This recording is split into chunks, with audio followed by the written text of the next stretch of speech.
6 horas e 31 minutos, nós começamos aqui mais um encontro, nosso encontro diário com a notícia. 1 hora de informação que vai até você pelo canal 9 da NET, pelo 29 do HF ou pela internet no bhnews.tv.br. Você já sabe, você é o nosso repórter especial. Nas ruas, no seu bairro, na sua cidade, fotografe, faça o seu filme contando um pouco da sua história. Pode ser uma crítica, pode ser uma denúncia, pode ser um aspecto positivo da sua vida, do seu bairro, da sua cidade, da sua rua, e você envia para a gente pelos nossos canais de comunicação.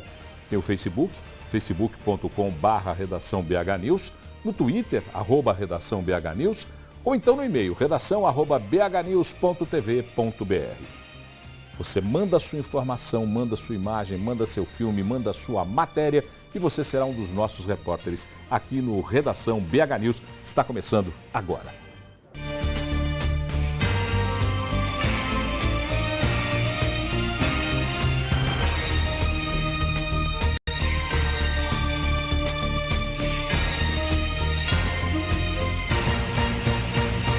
Oferecimento Deva Iveco, sempre ao seu lado. Olha, preste muita atenção no tema que nós vamos abordar agora, porque hoje em dia uma das qualidades que mais se quer nos profissionais, nos executivos, nos empresários e até na sua própria vida é a capacidade de empreender, realizar tarefas, projetos, com a visão de quem é dono daquele próprio negócio, dono da sua vida, dono do seu posto de trabalho, dono da sua empresa, dono do seu negócio ou ideia. Essa é uma função do empreendedor. E o Sebrae Minas realiza a 6ª edição da Feira do Empreendedorismo, que vai até sábado. E para falar sobre esse tema está conosco aqui o gerente de Educação e Empreendedorismo do Sebrae Minas, Ricardo Pereira. Ricardo, boa noite, prazer recebê-lo aqui. Ricardo, nós já conversamos aqui um pouquinho antes sobre empreendedorismo, mas em linguagem bem direta, para que o espectador, aquele que está nos ouvindo agora, entenda bem claro o que é ser empreendedor. Ok. Bom, vamos lá. Acho que o ponto principal que a pessoa tem que entender é que qualquer um pode ser empreendedor. Empreendedor é uma característica. Significa que se ele não tiver essa característica, ele pode desenvolver. Então não existe idade, não existe gênero, não existe nenhuma pré-concepção para ser empreendedor. Empreendedorismo está basicamente na atitude que a pessoa tem em relação a uma informação, em relação ao conhecimento. Não necessariamente para ser empreendedor tem que abrir um negócio, mas a pessoa tem que ser empreendedor na vida. Então ele tem que ter uma atitude, uma postura mais empreendedora na vida. Em resumo, significa que ele tem que trabalhar com a perspectiva na busca de informação, de planejamento e monitoramento, trabalhar independente como empregado ou patrão, mas como se fosse dele, com visão de resultado, visão de longo prazo. Isso é o que a maioria das empresas hoje estão buscando, inclusive para ser o parceiro ou para ser o empregado. Alguém pode dizer assim, com que características eu me sensibilizo para saber se eu sou um empreendedor? Estou lá em casa, tive uma boa ideia, mas eu tenho aquela preguiça de chegar e sair para realizar. Como é que eu percebo se eu sou ou não sou um bom empreendedor? Tem um fato interessante, a gente fez várias pesquisas, tanto quantitativas quanto qualitativas, e a gente percebe o seguinte: quando a gente fala para a pessoa planejar melhor, não significa necessariamente que ela tem que usar um software, nada disso. Tem uma ideia, coloca ela no papel. Tem um sonho, pequeno ou grande, coloca ele no papel. A partir do momento que você coloca no papel, você começa a dar vida a esse sonho, a essa ideia, e você começa a emergir em informação e conhecimento sobre a cadeia de valor desse negócio que você está pensando. Você começa a materializar. Então você vai analisar que tipo de investimento tem que ter, quanto tempo você vai analisar que é a taxa de retorno que você vai investir, quem são os clientes, quem são os concorrentes, quem que você tem que pesquisar. Então, o que eu digo é o seguinte: comece a colocar no papel a primeira atitude que você tem a fazer. A partir daquele momento, você tem como visar e ter um horizonte maior de desenvolvimento daquela ideia até ela gerar negócio. Antigamente falavam que informação era dinheiro. Hoje não é mais, porque tem o Dr. Google, né, que você vai lá e informação tem para todos nós. Para todo mundo. Você transformar essa informação em conhecimento ou em geração de algum negócio, aí sim ela vale dinheiro. Você fez uma observação que me chamou a atenção. Você disse assim, um empregado pode ser um empreendedor. O que é o empregado empreendedor? Bom, o que acontece hoje? A empresa, ela, independente do tamanho, do ramo de atividade, do setor que ela utiliza, se você olhar as características que as pessoas estão buscando para o empregado, pessoa dinâmica, com experiência, que saiba resolver problema, que saiba falar em público, que saiba, que tenha prontidão para resolver e não pensar só em problema. Essa é a característica empreendedora. Isso aí são sinônimos das características empreendedoras estudadas há tanto tempo por vários autores que ligam o empreendedorismo a um comportamento e não necessariamente a abrir um negócio, que é buscar informação, planejamento e monitoramento, é você ser persistente diante de um obstáculo. Então são vários itens que se você não tem, você pode desenvolver. Porque todo mundo tem essas características. Às vezes tem algum ponto de melhora que você tem que dedicar um pouco mais para desenvolvê-las. Nós podemos dizer que tem um perfil do empreendedor mineiro, e se podemos dizer assim, qual é o perfil do empreendedor mineiro? A gente fez uma pesquisa, que é o dados da Global Entrepreneurship Monitor, que monitora o empreendedorismo no mundo inteiro. A gente fez um extrato de Minas Gerais. É muito parecido com o do Brasil inteiro. Se você olhar em termos estatísticos, a diferença percentual ela não causa nenhuma diferença. Então, eu não costumo ver uma diferença do mineiro em relação ao resto do Brasil, não. No Brasil, eu diria que é bem interessante, a maioria já empreende por oportunidade, não por necessidade. Isso significa que quando empreende por oportunidade, tem mais tempo para buscar informação, para buscar conhecimento, para detalhar melhor o negócio, ou o plano, o planejamento, para você viu uma oportunidade e investiu. Aquele por necessidade, que às vezes perdeu o emprego, tem que fazer o dinheiro girar em casa, ele vai lá e monta o negócio.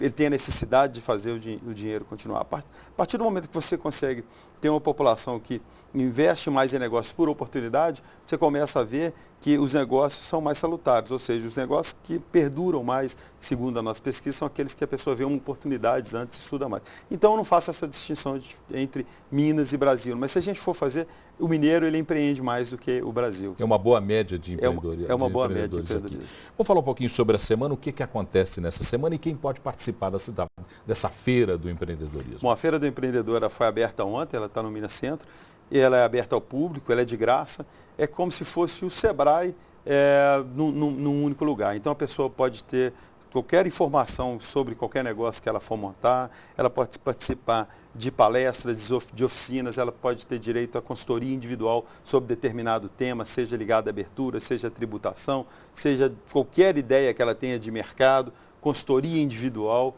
Ela tem um programa, a gente tem um programa lá que trabalha com empreendedorismo digital, a gente está lançando um programa de startup, como a identidade Sebrae em startup, o que a gente vai trabalhar com esse público mais jovem hoje, não só ligado... Startups são essas novas empresas, as empresas de nova geração. E muitos ligam o conceito basicamente a empresas de base tecnológica, mas não só de base tecnológica. Então é a gente aproximar desse público jovem também, e aquele que pretende abrir um negócio ou simplesmente quer desenvolver alguma característica empreendedora, é uma ótima oportunidade, funciona até sábado, e o preço da inscrição é zero. Você tendo uma boa ideia, colocou no papel, bota embaixo do braço, vai ao Minas Centro e conversa com o Sebrae. É bem assim? É bem assim. Tem consultor lá disponíveis a partir das 14 horas até de terça a sexta e sábado a partir das 10 horas. Então a partir das 14 amanhã e depois, e no sábado a partir das 10 horas. Quantas pessoas são esperadas? A gente está com uma expectativa lá de mais de 20 mil pessoas. Mais de 20 mil pessoas se mobilizando pelo tema do empreendedorismo. E o índice de sucesso de quem empreende se monitorado a empreender? Bom, tem uma pesquisa que a gente faz sobre a taxa de mortalidade de empresa, que a gente pergunta para o empresário o seguinte: por que você quebrou?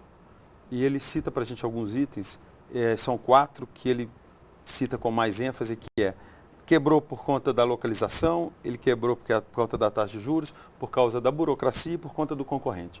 São itens que, se você planeja antes de abrir o negócio, você tem como estudar o seu concorrente, a taxa de juros não vai alterar no curto prazo, o fator localização. Você já discutiu antes? Você tem que discutir antes, que é a análise de mercado. Sim. E a própria burocracia é algo que faz parte de uma estrutura que às vezes toma corpo, né? O empresário, é a burocracia. Então, são coisas que ele tem informação antes e que você percebe, aqueles que têm sucesso são aqueles que já tiveram uma experiência anterior pelo que vai fazer e que consegue pesquisar melhor antes de abrir um negócio. Vou dar um exemplo. Todo dia tem uma padaria fechando e uma padaria abrindo, né? A diferença não está ninguém quebra por falta de dinheiro, a diferença está na gestão. A grande diferença está na gestão. E você consegue perceber que aquele que desenvolve indicadores de resultado, que monitora, que tem um planejamento prévio, ele acaba aumentando o período dele no mercado, ou ampliando, ou mudando de ramo de atividade. Gerindo bem, alcança o sucesso. Com certeza. Agradecer Ricardo Pereira, gerente de Educação e Empreendedorismo do Sebrae Minas. Muito obrigado por sua presença aqui. E volte sempre para tomar um café frio e uma água quente com a gente. Obrigado. Grande abraço, Ricardo. Deixa eu só vir até aqui para falar com a Renata Dairo, direto da nossa redação. Renata, nós vamos inverter a ordem hoje, porque no segundo bloco nós vamos abordar um tema local, um tema de Belo Horizonte. Então eu queria que agora, nesse primeiro bloco, você nos contasse o que acontece no Brasil e no mundo. Renata, com você. Boa noite, Paulo. Boa noite a todos. Eu vou começar com os destaques do estado de Minas.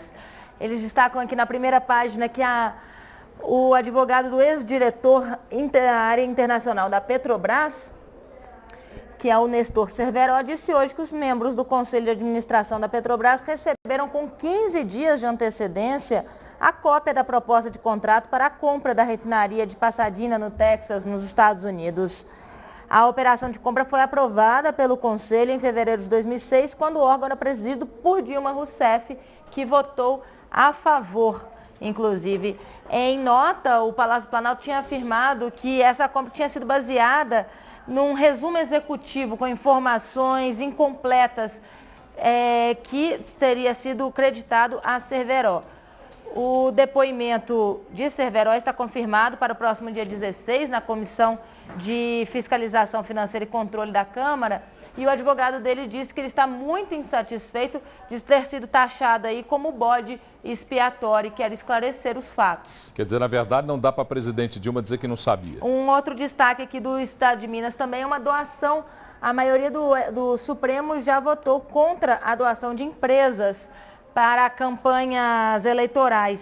Só que ainda não chegou ao fim. Mais uma vez foi adiado. Dessa vez, o ministro do Supremo Tribunal Federal, Gilmar Mendes, pediu vista no processo antes de relatar seu voto.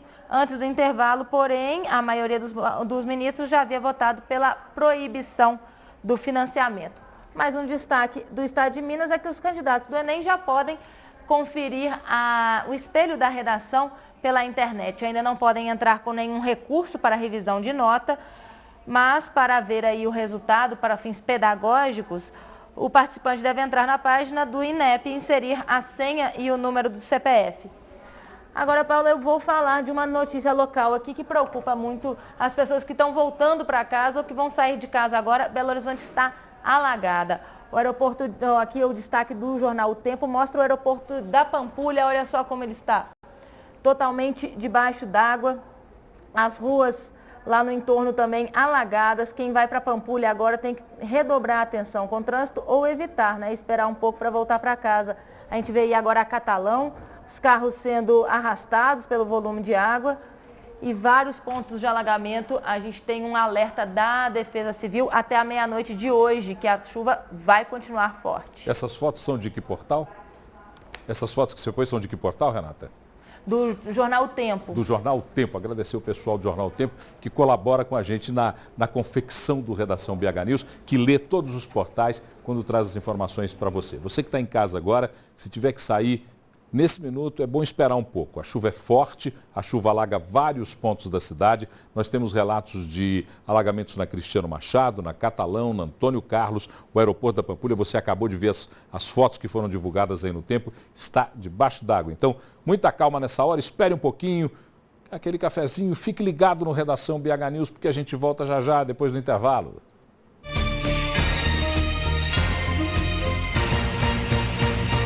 Oferecimento Deva Iveco, sempre ao seu lado.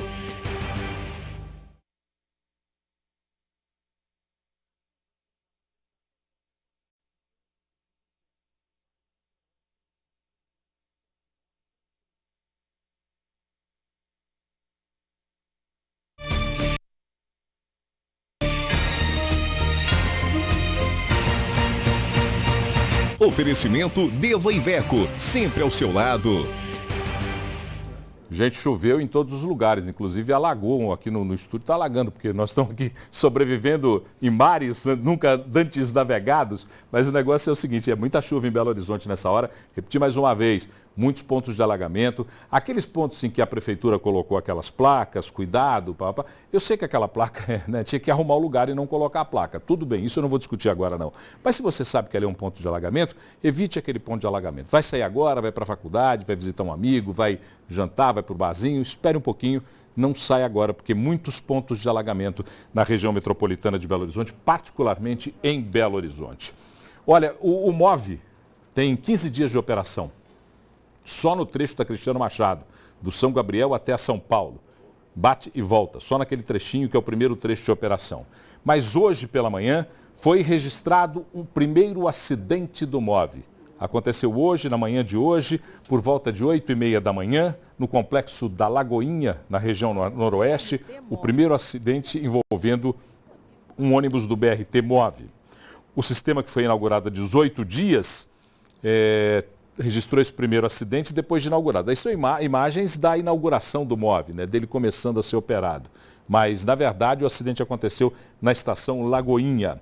A BH Trans, que é a empresa que administra o trânsito, informou que um coletivo que faz a linha 82, estação São Gabriel Savassi, bateu num veículo Honda no viaduto leste no sentido bairro Centro. Colidiu, bateu, o trânsito na Cristiano Machado de manhã ficou um horror por conta dessa batida. Ninguém ficou ferido, mas o MOVE trouxe sérios problemas para a vida comum da população.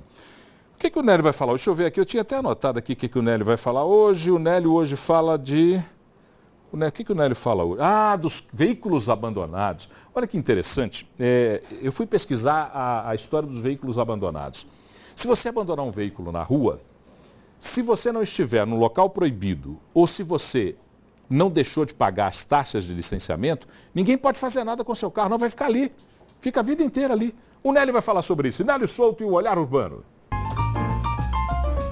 Olá, Paulo. Olá, pessoal.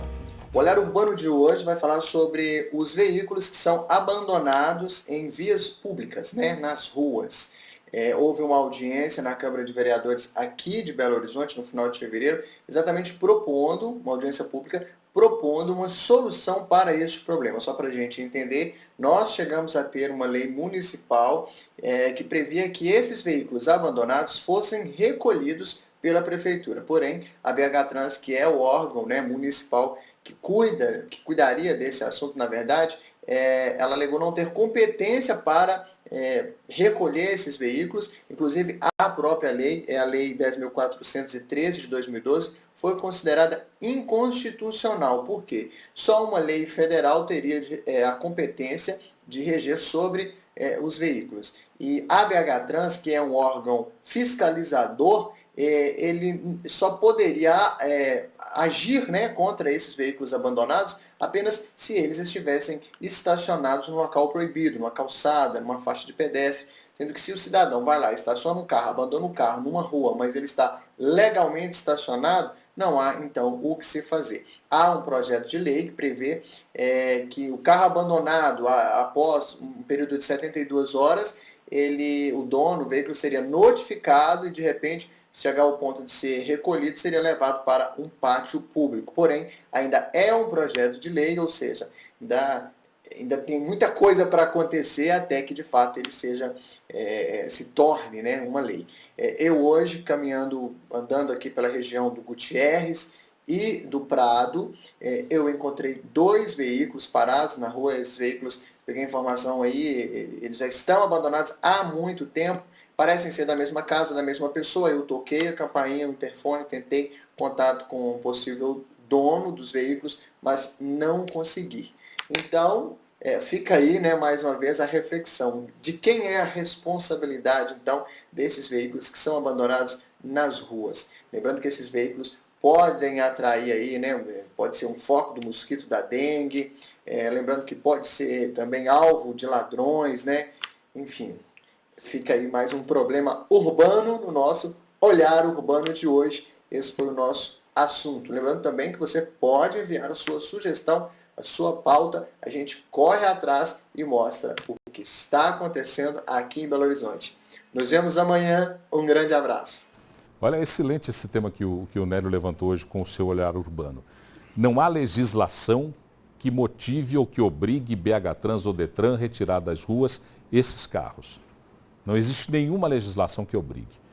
Tentou se aprovar uma lei, não conseguiu se aprovar a lei, e aí está aí, os carros ficam aí abandonados quanto tempo quiser. Ali na Caratinga, ali no Cruzeiro, Caratinga próximo a Montes Claros, quase esquina de Montes Claros, tem um corcel, ali perto do Bar do Peru. Quem conhece o Anchieta, aliás, quem conhece o Anchieta sabe do que eu estou falando. Ali perto do Bar do Peru, na Caratinga, pertinho de Montes Claros, tem um corcel que está abandonado desde que eu cheguei em Belo Horizonte. Ele está lá parado. Eu passo lá, vejo ele lá. Eu antigamente, no tempo que eu era mais farrista, que nos sábados pela manhã eu ia tomar uma cervejinha ali no Bar do Peru, eu já via esse corcel parado. E ele permanece lá parado. Quer dizer, eu acho que o dono deve estar pagando o licenciamento, mas não tira ele de lá não, está paradinho. De vez em quando tem uma placa nele, fazendo propaganda de alguma coisa. É curiosíssimo isso. Mas é bom a população saber que nem BH Trans, nem Detran podem fazer nada no sentido de remover esse veículo se ele não estiver estacionado em local proibido ou se ele não estiver quites com as obrigações dos impostos que caem sobre um veículo. A BH Trans nem o Detran podem fazer nada e, nesse caso, não podemos responsabilizá-los. A lei é assim, cumpramos a lei. Carlos Barroso, vamos falar sobre política. Tá aqui. Sempre política. Sempre política. E sempre política é a nossa vida. Eu costumo dizer que se você não quiser fazer política, não diga bom dia a hora que você levantou. Porque a hora que você disse bom dia a alguém, você está fazendo a sua primeira relação política. Muito bom você falar isso, que tem pessoas que falam assim, não gosto de política. Política é tudo, até respirar é política. É um ato político. Um ato político. É. Então, já que nós estamos falando do ato de respirar, nós temos um político que respira em silêncio para ninguém perceber o que quer dizer a sua respiração. Nós estamos falando Boa metáfora. Nós estamos falando do nosso prefeito Márcio Lacerda, que não deixa transparecer nada. Vou pegar sua deixa e falar o seguinte, Hélio Garcia dizia, política se faz à noite, de chapéu e de táxi, ou seja, na absoluta surdina. Márcio Lacerda só vai revelar a sua posição, se deixa ou não a prefeitura para se candidatar ao governo, a vice, ou qualquer outra posição, na sexta-feira à noite. Amanhã, como nós já tínhamos falado aqui, ele se encontra com Aécio Neves. Deve ser lá em Brasília, porque o Aécio está envolvido com a CPI da Petrobras. Hoje o Aécio, inclusive, apresentou, junto com a oposição, o pedido de CPI por parte da oposição. Então ele vai revelar isso sexta-feira à noite. São várias possibilidades, principalmente se ele sai da prefeitura e disputa o governo pelo PSB. Ou ele também, numa composição com os tucanos, pode sair a candidato a vice de Pimenta da Veiga, ou quem sabe cabeça de chapa e Pimenta da Veiga vice. Essa primeira hipótese de ele sair vice, eu não acredito muito não. Sabe? É porque aí vai uma pergunta, eu vou te fazer uma pergunta Sim. por pura curiosidade. Suponhamos que Márcio Lacerda aceite ser vice de Pimenta da Veiga.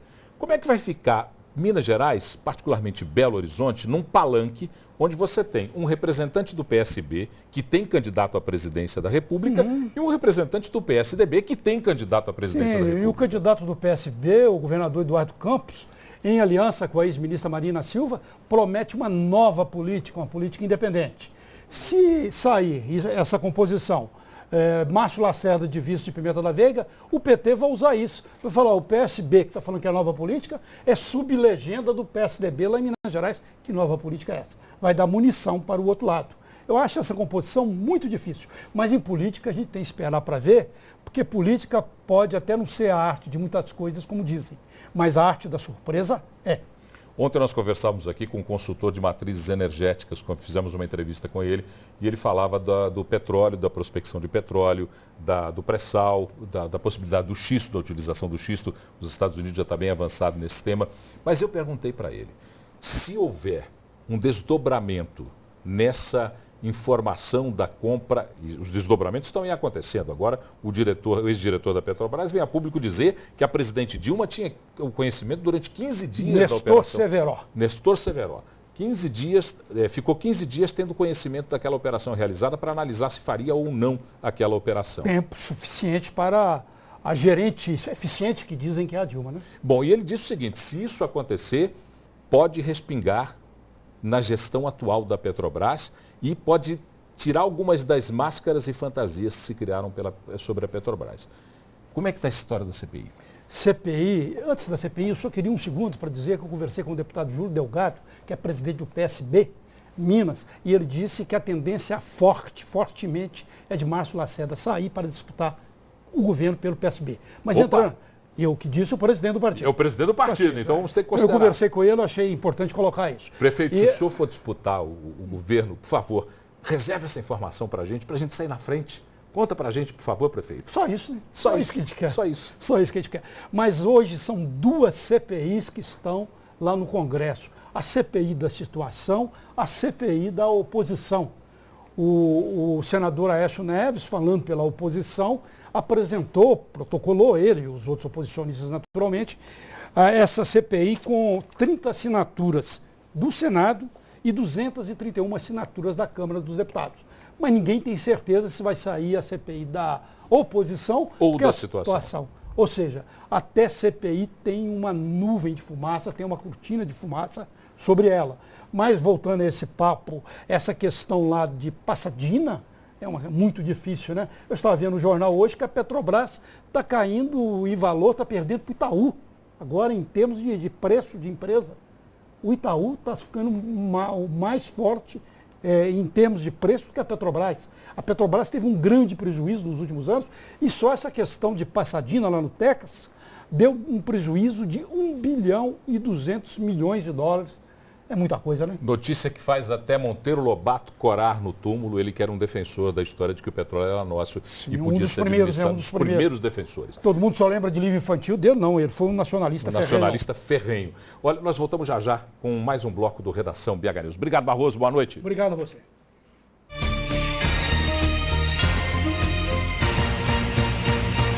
Oferecimento Deva Iveco, sempre ao seu lado.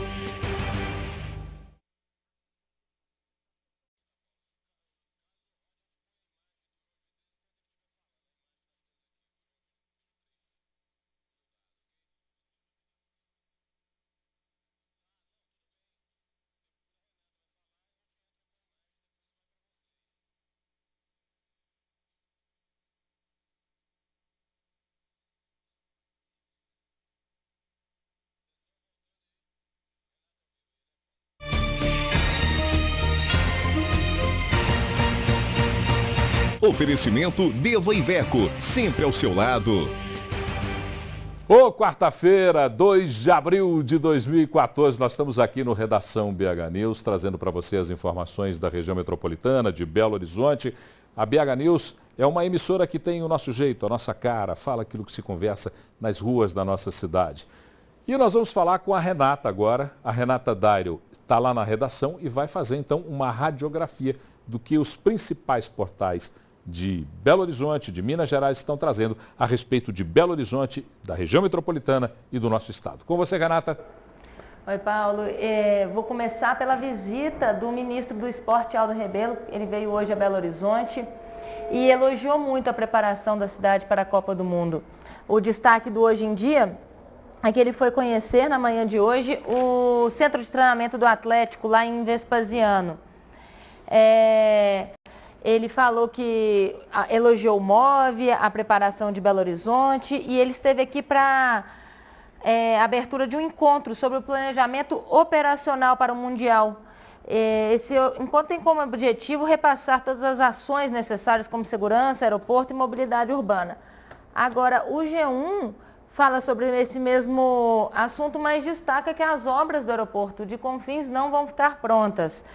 O ministro disse que mesmo sem terminar essas obras, os Jogos da Copa serão realizados normalmente na capital mineira, que Belo Horizonte já se mostrou eficaz para receber os turistas durante a Copa das Confederações. Ele tem certeza que a Copa do Mundo terá êxito na cidade. Já o secretário de Estado de Turismo e Esporte, Thiago Lacerda, se esquivou da pergunta sobre a importância de se concluir essas obras. Ele apenas disse que as obras são de responsabilidade do governo federal e não do governo estadual. Olha, Renata, é interessante. Agora, mudando um pouco de assunto, a gente vai falar sobre a canonização de José da Anchieta, que é o famoso Padre Anchieta, que estava marcado para hoje. O Vaticano teve que adiar para amanhã. A informação é da própria Rádio Vaticano. Apesar do adiamento, a programação em homenagem ao padre foi mantida normalmente no dia de hoje em São Paulo. A gente tem também aqui um destaque do jornal O Tempo. A falha em uma subestação de Belo Horizonte deixou o Centro e a Savassi durante 3 horas sem energia na manhã de hoje. Segundo a CEMIG, um problema técnico ocorreu na subestação no centro e foi responsável por deixar o local sem serviço. A área hospitalar também foi atingida, mas devido a geradores, nenhum hospital sofreu com o acontecido. Mas não foi isso, Paulo, que a gente viu ontem, infelizmente. Por causa da forte chuva, um grande problema atingiu o Hospital João 23. Um vídeo feito por um cinegrafista amador e foi divulgado no portal UAI, que a gente vê aí, mostra a inundação na sala de politraumatizados, onde chegam os pacientes que precisam de atendimento imediato, e na sala de tomografia, onde são realizados exames de imagem. As calhas do telhado estavam entupidas, o que causou vazamento e fez com que a água atingisse e estragasse diversos equipamentos. Na manhã de hoje, o serviço foi normalizado, mas nos demais setores, mas os exames de radiografia e tomografia ainda estão sendo feitos em outros hospitais parceiros. Ainda não há previsão de quando a situação vai se regularizar. Vamos ver novamente aí o vídeo disponibilizado pelo portal UAI. Ok, Renata, perfeito. Olha, é incrível. Hoje pela manhã, eu conversei com uma fonte ligada ao Hospital João 23. Fonte a gente preserva até pela relação que a imprensa tem com as fontes.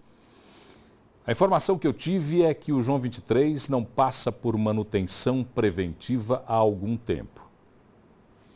Você viu a sala de politraumatizados de um hospital que é referência em politraumatizados em Minas Gerais. O Hospital de Pronto-Socorro João 23, em Belo Horizonte, é referência no tratamento de politraumatizados em Minas Gerais. Essa é a sala de politraumatizados ontem durante a chuva.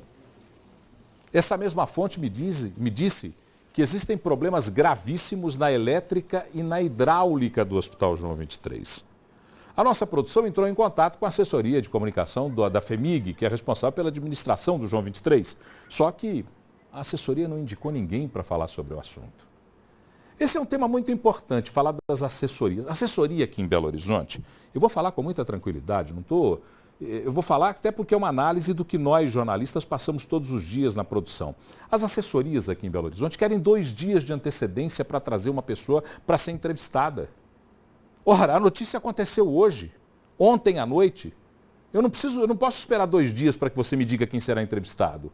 É preciso que você treine o interlocutor da FEMIG ou de quem quer que seja para falar sobre o assunto. Então, nós entramos em contato com a FEMIG e ninguém quer falar sobre o assunto lá na FEMIG. O certo é que as informações que eu tenho é que o Hospital João 23 vai mal, vai muito mal. E para falar sobre esse assunto, e firmando o nosso compromisso com a informação, nós vamos falar por telefone com o diretor da Associação Sindical dos Trabalhadores em Hospitais de Minas Gerais, a ASTENG, Carlos Augusto Martins, que aceitou nosso convite, e é com ele que nós conversamos sobre essa questão por telefone. Doutor Carlos, tudo bem? Tudo bom. Prazer falar com o senhor, muito obrigado por ter atendido o nosso convite. Quais são as reais condições de trabalho sob o ponto de vista do edifício, as condições físicas do Hospital João 23? Olha, como você falou e alguém já te passou a informação, é uma situação de risco constante. É um problema que vem se arrastando em vários momentos, em várias situações, vários anos, e que é uma questão estrutural, não é uma questão pontual, não é porque ontem choveu e com isso, por causa da chuva, deu todo aquele problema, aqueles vazamentos. É uma situação que vem ocorrendo constantemente. Nós tivemos o mesmo problema em outra sala ano passado, ano retrasado também tivemos. No ambulatório da sala 6, ficou interditado em novembro do ano passado por mais de 15 dias pelo mesmo tipo de problema. Ou seja, não há um processo de manutenção preventiva, nós não sabemos se a obra que foi feita, porque essa obra é nova, tem pouco tempo que foi feita a reforma de todo o prédio, se foi só fachada, se foi só maquiagem, uma vez que gera ou causa sempre esse tipo de problema nas estruturas. Eu queria que o senhor me confirmasse... Preocupante. Só um minutinho, eu queria que o senhor me confirmasse uma informação que eu tive hoje pela manhã, de que durante cirurgias de emergência, os profissionais do João 23 já passaram por situações de alto risco, com problemas na rede elétrica, com curto-circuito, com desligamento de alguns aparelhos. Isso é verdade? Isso é real? Isso é real. Tem havido, sim, relatos de funcionários, né, que vivenciaram isso na hora que estavam lá trabalhando e fizeram esse tipo de queixa. Sim, isso é bem real. Nós tivemos um problema, falando da parte elétrica, ano passado, uma infiltração na parede, onde que a água estava saindo dentro de uma caixa de energia. E só preocuparem em abrir a caixa e verificar e chamar engenheiro, depois de várias reclamações dos funcionários, falando que a água estava escorrendo e que eles não queriam permanecer ali em risco, né, de ver uma caixa de energia com a água saindo de dentro. Isso foram vários dias de reclamações, até que chamaram algum engenheiro para poder ir lá abrir a caixa para ver o que estava ocorrendo.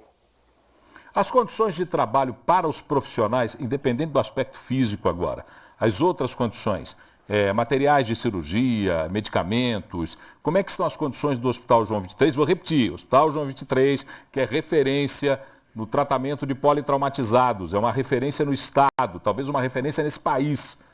Então eu queria saber do senhor, o senhor que é diretor da Associação Sindical dos Trabalhadores em Hospitais de Minas Gerais, como é que estão as condições no que diz respeito a equipamentos de trabalho diretos dos médicos, dos enfermeiros, dos auxiliares de enfermagem? Bom, em relação a medicamento, tem ocorrido faltas pontuais, mas com reposição, ou seja, você fica um período sem um determinado medicamento, mas depois é reposto, né? Então não tem sido constante, pelo menos nos últimos meses. Em relação a equipamentos, né, alguns tipos de equipamentos foram adquiridos recente, que estão lá, que são monitores, o próprio tomógrafo, né, que é novo, então está em funcionamento. Mas falta coisas básicas. Você tem um novo monitor, como foi adquirido recente, uma coisa boa, nova, né, de última geração, mas não tem uma cadeira de roda adequada. Então, para transportar os pacientes dentro da estrutura do hospital, para levar ao banho ou fazer um exame, os profissionais estão sofrendo, porque você tem que ficar arrastando os pacientes nas cadeiras quebradas, às vezes até sem roda, mas sai arrastando pelo corredor porque não tem outro jeito, porque tem falta de cadeiras de roda básica, né? Que seria para transportar os pacientes que estão lá internados. Isso nós estamos tendo muita carência e isso traz muito prejuízo, sim, para o profissional, né, que fica ali no dia a dia. Para finalizar essa nossa conversa, eu queria que o senhor, como diretor da Associação Sindical dos Trabalhadores nos Hospitais de Minas Gerais, nos dissesse, o João 23, do jeito que está, ele tem condição de continuar sendo hospital de referência para receber politraumatizados? Não, pelo contrário, tá? Como eu falei ontem, o fato de não ter sido fatal aquilo que aconteceu, né, do teto cair com a questão da inundação na sala do politraumatizado, foi uma questão puramente de sorte. Porque aquele setor onde tem aquelas imagens, constantemente tem pacientes que ficam naquele local entubados, pacientes graves. Então foi uma questão puramente de sorte. E nós estamos convivendo com essa situação, como eu já bem disse, de forma permanente. Um dia cai um pedaço, um dia cai outro. Hoje, de novo, caiu uma parte do ambulatório, né? De novo houve inundação. Quer dizer, com este quadro, com essa situação, para nós, o João 23, que deveria ser essa referência, e, né, que tem história de bons serviços para ser essa referência, mas em função desse problema estrutural, da falta de manutenção, da falta preventiva para evitar que isso ocorra, não é mais uma referência. Pelo contrário, o paciente corre risco de chegar lá, ser tratado pelos profissionais e acabar morrendo por causa da estrutura. Né? Eu vou agradecer o diretor da Associação Sindical dos Trabalhadores em Hospitais de Minas Gerais, Carlos Augusto Martins, por ter se disponibilizado a conversar conosco por telefone. Ele até viria aqui pessoalmente, mas teve um problema, parece que o trânsito está caótico na cidade, e ele se disponibilizou a conversar por telefone com a gente. Muito obrigado, doutor Carlos. Queria até também ressaltar, mais uma vez, que o convite feito à assessoria de comunicação da FEMIG, obtivemos a resposta desse convite que ninguém na FEMIG falaria sobre o assunto. Nós gostaríamos muito de ter aqui nos nossos estúdios, ou por telefone, ou por Skype, ou por Facebook Messenger, qualquer que fosse a forma, a opinião da FEMIG, a versão da FEMIG ao fato. Porque se nós não pudermos concluir, nós não estaremos prestando o serviço completo da informação. Então fica aqui o direito da FEMIG de falar sobre o assunto. Já lhe foi dado. Ela não quis usar esse direito. Agora, tendo em vista as colocações do diretor da Associação Sindical dos Trabalhadores dos Hospitais em Minas Gerais, fica o espaço aberto para a FEMIG. Se quiser, vem aqui, conversa. Conversar não faz mal. Conversar só faz bem. Só constrói opinião. Voltamos já já com o último bloco do Redação BH News.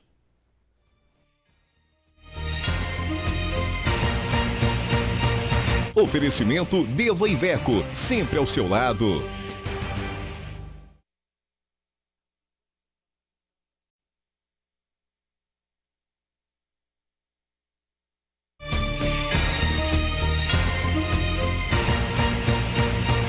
Oferecimento Deva Iveco, sempre ao seu lado. Para falar de esportes, hablando de deportes, está aqui o nosso amigo chileno, mas brasileiro e muito brasileiro, Bruno Garcês. Bruno, nós já vamos começar com a notícia que não é muito boa para o torcedor do Cruzeiro. Ontem, na segunda-feira nós falamos aqui que o Cruzeiro tinha um jogo antecipado. Ele jogaria um jogo sem estar em campo. Exatamente. Que era o jogo do Defensor contra o Real Garcilaso. O que aconteceu no Peru ontem? Que tinha de torcedor secando ontem, viu, Paulo? Mas não deu. O Defensor jogou como jogou, vem jogando toda a Libertadores, um time bem organizado, sabe sair no contra-ataque e tem bons jogadores como o G2 e o Arrascaeta. Ontem acabou com o Real Garcilaso, assumiu a liderança do grupo 5, 10 pontos, saldo de 6. Fica complicado o Defensor perder essa vaga. Olha lá os gols do Defensor, primeiro gol. O segundo gol é importante, esse é o primeiro gol ainda, né? Esse é o chute do Juan Amado. Do Juan Amado, é o primeiro gol. Nome. Agora, no segundo gol, a hora que vai passar, se passar o segundo gol, se nós tivermos o segundo gol, passa o segundo gol aí. Acho que não passou ainda. Não tem o segundo gol, não temos o segundo gol, só temos o primeiro gol. Mas no segundo gol, eu percebi uma clara disposição dos jogadores do Defensor de poupar as energias. Porque depois do gol, a Arrascaeta ainda falava para os caras, calma, não corram para vir comemorar comigo. Incrível, né, Paulo? Um cara de 19 anos, a Arrascaeta pedindo calma para os outros jogadores, que era de 39, para não correr até ele, Exatamente. Porque se desgasta na altitude. Impressionante, né? E outra coisa que eu vi o Defensor fazendo, e aí eu acho que é uma coisa que os clubes brasileiros, eu não sei se tem que aprender ou se tem que tentar fazer do mesmo jeito. Ontem, quando chegou no final do jogo, a catimba foi do Uruguai. Catimbaram no Peru sem problema nenhum. Se viu de lição para o Cruzeiro em todos os sentidos, tanto no jogo lá em Huancayo, o primeiro jogo do Cruzeiro, que ele perdeu no segundo tempo para esse mesmo time do Real Garcilaso, quanto o jogo aqui no Mineirão contra o Defensor, que não soube tocar a bola no final da partida e houve aquele desastre, aquele gol aos 46 minutos do segundo tempo. Bom, amanhã temos jogos dos dois, tanto Cruzeiro como Atlético. O Cruzeiro vai ao Chile, Santiago, Laú, e o Atlético vai a Bogotá com o Independiente Santa Fé. Isso, às 8h45 da noite, o jogo do Cruzeiro com a Universidade do Chile, como você disse, no Estádio Nacional, estádio lotado, teremos em torno de 40, 45 mil pessoas, um bom time da Laú, e o Cruzeiro tem que ganhar as duas partidas. É obrigado a vencer as duas partidas. Ele tem que ganhar e ganhar. Ganhar. Não nem que faça um saldo de 4 gols, ganhe de 2-0, 2-0, 1-0, 3-0, que tem esse saldo de mais 4, não depende de mais ninguém. Então não é uma tarefa tão difícil assim. Não. Só que ganhar da Universidade do Chile lá no Chile é complicado. Talvez esse seja um jogo crucial, vida ou morte para o Cruzeiro. E no Atlético, já no jogo em Bogotá, a torcida toda acompanhando o Ronaldinho Gaúcho, na cidade, o Ronaldinho Gaúcho onde ele chega é um show. Mas a grande novidade do Atlético é que Josué, lesionado, joga Leandro Donizete. Às vezes você sabe a mobilidade melhor do time do meio para frente.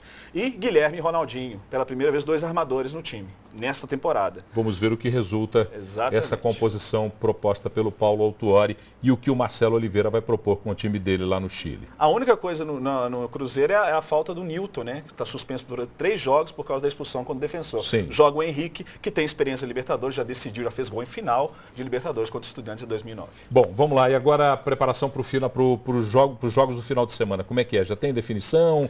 Os times estão praticamente definidos? Ou vamos esperar o que vai acontecer amanhã para depois falar sobre os jogos? Tudo depende de quinta-feira, né? Dependendo do resultado dos dois, veremos um Cruzeiro abatido ou não, um Atlético abatido ou não. Perfeito. Então vamos deixar para falar isso na sexta-feira? Deixa sexta-feira. E aí a gente conversa sobre isso. O América joga hoje contra o Santos do Amapá, mas a curiosidade não é o América ir jogar no Amapá. A curiosidade é o estádio. Como é que é o estádio? O estádio chama Zerão. É um estádio que tem a linha do Equador como meio de campo ali do gramado. A linha do Equador tem uma linha imaginária, é o meio de campo do time. Você passa para a linha do ataque e você vai para o hemisfério sul ou norte. Ou norte. Aí É você uma fica nessa sensação confusão. engraçadíssima essa. Isso é interessante. Isso é interessante do jogo, a estreia do América. Pode, se fizer 2-0 lá, elimina o jogo de volta. Finalizar, que história é essa? A Portuguesa foi à Justiça Comum e conseguiu? Notícia fresquinha, inclusive, que a Renata Dália passou pra gente na redação. Sim. Aí ele conseguiu uma liminar na Justiça Comum de São Paulo, a Portuguesa, e ela volta para a Série A. Isso rebaixaria o Flamengo, não o Fluminense. Porque o Flamengo também teve um jogador irregular, o André Santos, naquele jogo também no final do Campeonato Brasileiro. Então, se a Portuguesa volta, rebaixa o Flamengo, a tabela divulgada pela CBF não vale coisa alguma? Coisa alguma. E a CBF promete recorrer, mas vai ser uma novela longa, viu, Paulo? Eu acho que o Campeonato Brasileiro vai ser adiado. Parabéns, seu Marinho, o senhor é fantástico. Eu fico impressionado com essa... olha, cartola no Brasil, vou te contar.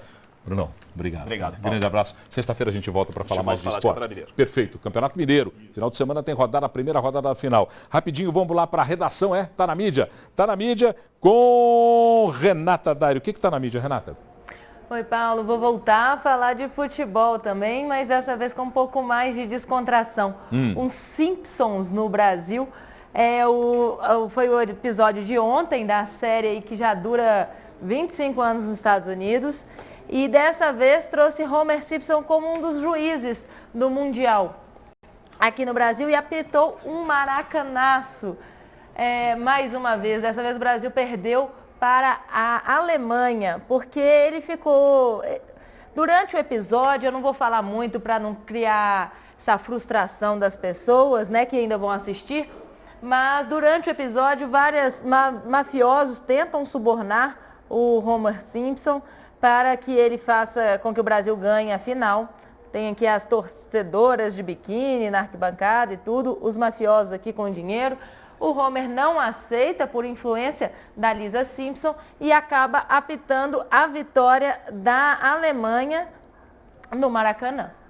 Será que vai acontecer na vida real, Paulo? Vê, só o tempo dirá, Renata. Obrigado, Renata. Boa noite para você. Carolzinha está aqui. Carol Moraes está aqui com a gente. Vai duas dicas para quem hoje, nessa chuvinha, quer fazer um programa. Porque na chuva você não vai sair para a rua, para balada. Não tem jeito. Então o que faz? Então, eu tenho um livro muito lindo para indicar. Chama Ostra Feliz Não Faz Pérola, do Rubem Alves. É um livro lindo. O Rubem, ele costuma dizer que a ostra feliz não faz pérola porque toda arte é feita através da tristeza. Da dor. Não necessariamente a dor do vida, pode ser a dor do conhecimento também, da vontade de conhecer o mundo, essas coisas. Ele fala que o grão, ele incomoda e por isso que a ostra feliz não faz a pérola, porque é no incômodo e na dor que a gente produz coisas belas. E a pérola é uma coisa linda. Saindo da zona do conforto. Perfeita Sim. análise do Rubem Alves, Não que é genial. Eu adoro. Isso, então, é um livro maravilhoso. Dê um pulinho agora Ostra na livraria e compre o Ostra Feliz. Ostra Feliz Não Faz Pérola. E outra lindo. dica? Outra é o filme Rio 2. Opa, animação? Sim, para criançada e também para os adultos. É um filme lindo, já teve o primeiro, e agora o segundo.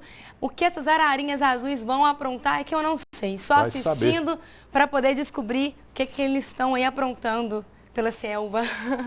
Beijo, Carol. Obrigado. Beijo, boa boa noite. noite. Já chama a Fernandinha rapidinho aqui para mim. Fernanda Gontijo, já faz a troca aqui rapidinho. Fernandinha chegando. Fernanda, olha para lá e diz o que eu vou fazer hoje na night. Hoje a Sala Juvenal Dias do Palácio das Artes recebe Jair Naves, o músico que está sendo considerado um dos principais compositores da nova música brasileira. E é um show em versão acústica com aquele objetivo de unir o público com o artista. O show começa às 9 horas da noite, daqui a pouco, pode sair correndo daqui e lá ver. E a entrada custa R$20 a inteira, super em conta. É a nova música brasileira. Isso. Olha, e quem não conhece, vale super a pena conferir e conhecer. R$20, Palácio das Artes? R$20 a inteira. Estudante maior de 60 anos paga meia, R$10. Dezinho? Dezinho. Ainda vê um espetáculo desse? Exatamente. Ô, Fernandinha, que boa dica. Muito bom, né? Obrigado, boa noite, Até amanhã. querida. Tchau. Até amanhã. Bom, estamos indo embora. Amanhã nós voltamos, 6h30, com mais um Redação BH News. Muito obrigado pela sua companhia, um grande abraço e até amanhã.